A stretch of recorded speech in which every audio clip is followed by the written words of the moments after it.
Derisa hulumtoja dhe përgatitesha për të bërë ndoshta ato pyetjet e duhura dhe për të nxjerrë në pas se realisht ku jemi me modelin e flokëve përpashtu edhe me ngjyrat, më lindi ideja dhe teksa shikoja. Po kthehen modelet retro në mod? Në fakt janë. Jemi të këto modelet shumë të shkallëzuara që kanë qenë dikur.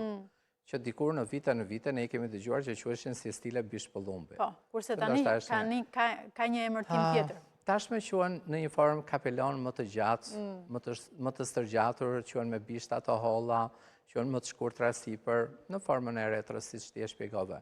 Ideja është sepse ato modele jo të gjitha i mbajnë, se ka të bëjë shumë me natyrë, me karakterin që vajzat krijojnë dhe kanë. Tek ne është akoma ajo eleganca e flokut të gjatë, ndërkohë dhe e shkallëzuar, po shkallëzime të mesme dhe jo shkallëzime të theksuara.